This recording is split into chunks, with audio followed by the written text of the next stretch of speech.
ಎಲ್ರಿಗೂ ನಮಸ್ತೆ. ಇವತ್ತು ನವರಾತ್ರಿಯ 6ನೇ ದಿನ. ನಾವು ಇವತ್ತು ಕಾತ್ಯಾಯಿನಿ ದೇವಿನ ಪೂಜೆ ಮಾಡ್ತೀವಿ. ಮೊದಲಿಗೆ ಕಾತ್ಯಾಯಿನಿ ದೇವಿಯ ಚರಿತ್ರೆನ ತಿಳ್ಕೊಂಡು ಅದಾದ್ಮೇಲೆ ಆ ತಾಯಿಯ ಸ್ಪಿರಿಚುವಲ್ ಮೀನಿಂಗ್ ನ ತಿಳ್ಕೊಳ್ಳೋಣ. ನಾವು ಇದುವರೆಗೂ ನೋಡ್ತಾ ಬಂದಿದ್ದಂಗೆ ದೇವತೆ ಮತ್ತೆ ರಾಕ್ಷಸರ ಮಧ್ಯೆ ಫೈಟ್ ನಡೀತಾನೆ ಇದೆ. ಅಸುರರ ಮಧ್ಯೆ ಯಾವಾಗ್ಲೂ ಕಂಟಿನ್ಯೂಸ್ ಫೈಟ್ ನಡೆಯುತ್ತೆ. ಒಂದು ದೇವತೆಗಳು ತಪ್ಪಿಸ್ಕೊಂಡು ಓಡೋಗ್ತಾರೆ ಅಥವಾ ರಾಕ್ಷಸರ ಮೇಲೆ ಮತ್ತೆ ಅಟ್ಯಾಕ್ ಮಾಡ್ತಾರೆ. ಇದು ನಡೀತಾನೆ ಹೋಗ್ತಿದೆ. ಆ ಕಾರಣಕ್ಕೆ ಒಂದೊಂದು ದೇವರುಗಳು ಅವತಾರ ತಗೊಂಡು ಆ ರಾಕ್ಷಸರನ್ನ ವಧೆ ಮಾಡ್ತಾರೆ. ಈ ಕಾತ್ಯಾಯಿನಿ ದೇವಿಯ ಜನನ ಆಗೋದಕ್ಕೆ ಕಾರಣವಾಗಿದ್ದು ರಂಭ ಅನ್ನೊಬ್ಬ ರಾಕ್ಷಸ. ಯಾರು ಇವನು ರಂಭ ಅಂದ್ರೆ, ಇವನು ಕೂಡ ಒಬ್ಬ ರಾಕ್ಷಸನಾಗಿ ಘೋರ ತಪಸ್ಸಿಗೆ ಇಳಿತಾನೆ. ಯಾವಾಗ ಘೋರ ತಪಸ್ ಮಾಡ್ತಾರೆ ಅವರಲ್ಲಿ ಪುಣ್ಯ ಬಂದೇ ಬರುತ್ತೆ.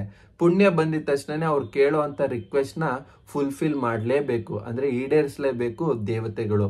ಆ ಕಾರಣಕ್ಕೆ ಬ್ರಹ್ಮ ಅವನಿಗೆ ಏನು ಬೇಕು ಅಂತ ಕೇಳಿದಾಗ ರಂಭ ಕೇಳುವಂತದ್ದು 3 ರಿಕ್ವೆಸ್ಟ್. ಅಂದ್ರೆ ಅವನ್ ಹುಟ್ಟೋ ಅಂತ ಮಗುಗೆ ಅಮರತ್ವ ಇರಬೇಕು ಅಂತ ಫಸ್ಟ್ ರಿಕ್ವೆಸ್ಟ್ ಮಾಡಿದ್ರೆ, ಅವನು ಇಡೀ ಜಗತ್ತಿನಲ್ಲಿ ಪ್ರಸಿದ್ಧನಾಗ್ಬೇಕು, ಮತ್ತೆ ಅವನಲ್ಲಿರುವಂತ ಶಕ್ತಿ ವಿಶೇಷವಾಗಿ ಯಾರಲ್ಲೂ ಇರಬಾರ್ದು ಅಂತ ಅವನು ಕೇಳ್ಕೊಂತಾನೆ. ಅವನಲ್ಲಿ ಪುಣ್ಯ ಇದ್ದಾಗ ದೇವತೆಗಳು ಕೂಡ ಅದನ್ನ ಅಕ್ಸೆಪ್ಟ್ ಮಾಡ್ಲೇಬೇಕಾಗಿರುತ್ತೆ. ಆದ್ರೆ ಬ್ರಹ್ಮ ಒಂದು ಕಂಡೀಷನ್ ಹಾಕ್ತಾನೆ. ಅಂದ್ರೆ ಇವೆಲ್ಲಾ ಗುಣಗಳು ಅವನಲ್ಲಿ ಇರುತ್ತೆ, ಆದ್ರೆ ಅವನಿಗೆ ಸಾವು ಬಂದು ಕೇವಲ ಹೆಣ್ಣು ಮಕ್ಕಳಿಂದ ಮಾತ್ರ ಸಾಧ್ಯ ಅಂತ ಅದ್ರ ಜೊತೆ ಕಂಡೀಷನ್ ನ ಹಾಕ್ತಾನೆ. ಆಗ ರಂಭ ಅನ್ಕೊಂತಾನೆ, ಒಂದು ಹೆಣ್ಣು ಮಗಳು ನನ್ನ ಅಮರತ್ವ ಪಡೆದಿರೋ ಮಗನ್ನ ಸಾಯಿಸಕ್ ಸಾಧ್ಯನಾ ಅನ್ಬಿಟ್ಟು ಅದಕ್ಕೆ ಒಪ್ಕೊಂಡ್ಬಿಡ್ತಾನೆ. ಅದಾದ್ಮೇಲೆ ರಂಭನಿಗೆ ಹುಟ್ಟುವಂತ ಮಗ ಬಂದು ಮಹಿಷ. ಆ ಮಹಿಷಾಸುರನ್ನ ಸಾಯಿಸಕ್ಕೋಸ್ಕರನೇ ಕಾತ್ಯಾಯಿನಿ ಜನ್ಮ ತಾಳೋದು. ಈ ಮಹಿಷಾಸುರ ಏನ್ ಮಾಡ್ತಾನೆ ಅಂದ್ರೆ, ಅವನ ಅಹಂಕಾರದ ಗುಣ. ಮೇನ್ ಆಗಿ ಮಹಿಷಾಸುರ ರೆಪ್ರೆಸೆಂಟ್ ಮಾಡೋದು ಈಗೋ. ಆ ಅಹಂಕಾರ ಎಷ್ಟು ಜಾಸ್ತಿ ಇರುತ್ತೆ ಅಂದ್ರೆ, ಭೂಲೋಕದಲ್ಲದೇನೆ ದೇವತೆಗಳ ಲೋಕದಲ್ಲೂ ಕೂಡ ಅವನ ದಾಳಿನ ನಡೆಸ್ತಾನೆ. ಇಡೀ ದೇವತೆಗಳ ಸಾಮ್ರಾಜ್ಯನ ಧ್ವಂಸ ಮಾಡ್ತಾನೆ. ಇಂದ್ರನ ಪದವಿನೂ ಕೂಡ ಕಿತ್ಕೊಂತಾನೆ. ಇದನ್ನೆಲ್ಲ ಗಮನಿಸಿದಂತ ದೇವತೆಗಳು ಆದಿಶಕ್ತಿಗೆ ಮೊರೆ ಹೋಗ್ತಾರೆ ಇವನನ್ನ ಸಾಯಿಸೋದಕ್ಕೋಸ್ಕರ. ಆದಿಶಕ್ತಿ ರಾಜರಾಜೇಶ್ವರಿ ಕಾತ್ಯಾಯಿನಿ ಅವತಾರ ತಗೊಂಡು ಈ ಮಹಿಷಾಸುರನ್ನ ಸಾಯಿಸ್ತಾಳೆ. ಇದು ಸ್ಟೋರಿ ಹೇಳುವಂಥದ್ದು.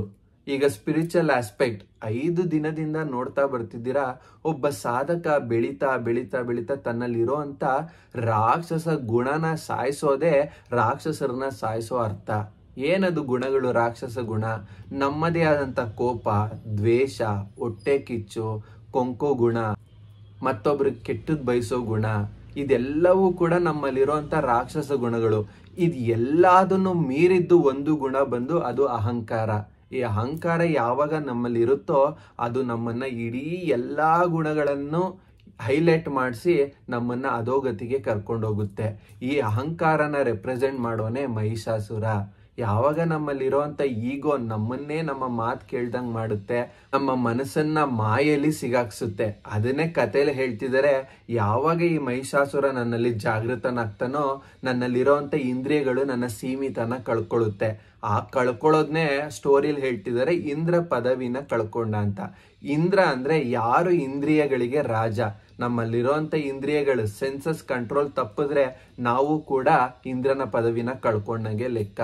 ನಾವು ಇಂದ್ರನಾಗ್ಬೇಕಂದ್ರೆ ನಿಮ್ಮಲ್ಲಿರುವಂತ ಪಂಚೇಂದ್ರಿಯಗಳನ್ನು ಕಂಟ್ರೋಲ್ ಮಾಡಿದ್ರೆ ನೀವು ಕೂಡ ಇಂದ್ರನಾಗ್ತೀರಾ.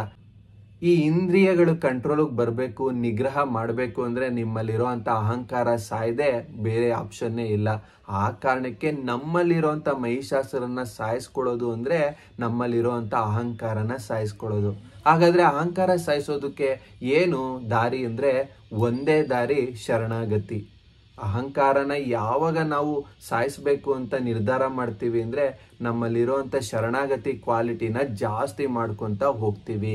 ಯಾವಾಗ ನೀವು ಪ್ರತಿಯೊಂದು ದೇವ್ರಿಗಾಗ್ಲಿ, ಗುರುಗಳಿಗಾಗ್ಲಿ, ಅಥವಾ ನಿಮ್ಮ ಜೀವನಕ್ಕಾಗ್ಲಿ, ಅಥವಾ ನೀವು ಇರೋ ಪರಿಸ್ಥಿತಿಗೆ ಒಪ್ಕೊಂಡು ಅದನ್ನ ಶರಣಾಗತಿಯಿಂದ ಅಕ್ಸೆಪ್ಟ್ ಮಾಡಿ ಜೀವನ ನಡ್ಸ್ಕೊಂಡು ಹೋಗ್ತಿರೋ, ಆಗ ನಿಮ್ಮಲ್ಲಿರೋ ಅಹಂಕಾರ, ನಾನು, ನನ್ನತನ ಅನ್ನೋದು ಸಾಯ್ತಾ ಹೋಗುತ್ತೆ. ಅದನ್ನೇ ನಮ್ಮೊಳಗಿರುವಂತ ಮಹಿಷಾಸುರನ್ನ ಸಾಯಿಸೋದು. ಯಾವಾಗ ನೀವು ನಿಮ್ಮ ಅಹಂಕಾರ ಸಾಯಿಸ್ತೀರಾ ಆಟೋಮೆಟಿಕಲಿ ನೀವು ಕಾತ್ಯಾಯಿನಿ ಆಗ್ತೀರಾ ಅಂತ ಅರ್ಥ. ಇದು ಸ್ಪಿರಿಚುವಲ್ ಆಸ್ಪೆಕ್ಟ್. ಕೊನೆಯದಾಗಿ ಮನುಷ್ಯ ಆಧ್ಯಾತ್ಮಿಕ ಘಟ್ಟದಲ್ಲಿ ಕೊನೆಯದಾಗಿ ಉಳ್ಕೊಳ್ಳೋದು ಅಹಂಕಾರ ಒಂದೇ.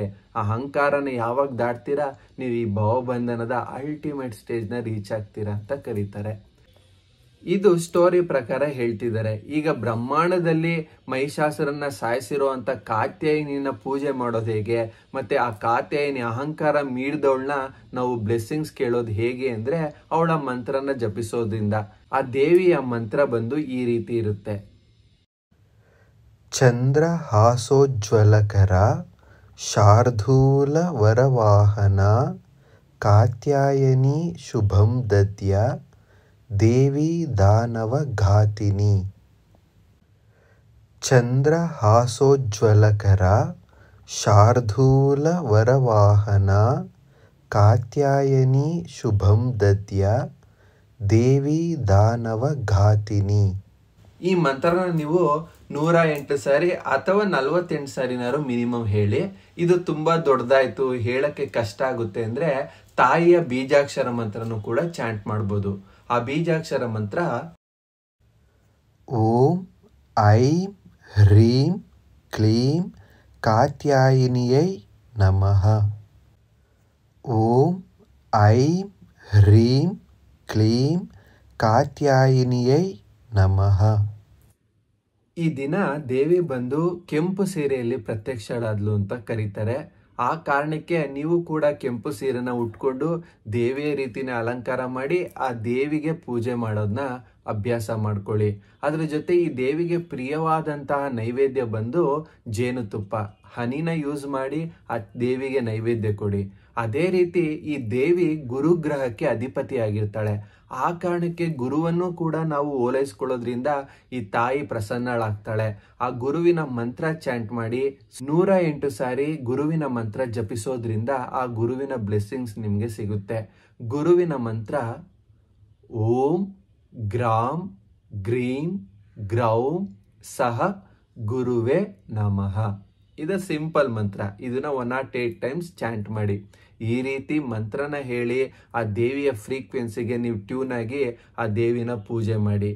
ಗುರುವಿನ ಮಂತ್ರ ಹೇಳಬೇಕಾದ್ರೆ ನೀವು ಕಡಲೆಕಾಳು ಅದನ್ನ ನಿಮ್ಮ ಹಾರ್ಟ್ ಹತ್ರ ಇಟ್ಕೊಂಡು ಕಂಟಿನ್ಯೂಸ್ ಈ ಮಂತ್ರನ ಚಾಂಟ್ ಮಾಡಿ ಆ ದೇವಿಯ ಪಾದದ ಹತ್ರ ಅದನ್ನ ಅರ್ಪಿಸಿದ್ರೆ ಗುರು ಪ್ರಸನ್ನನಾಗ್ತಾನೆ.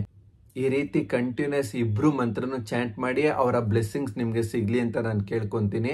ಇನ್ ಕೇವಲ ಉಳಿದಿರೋದು 4 ದಿನ.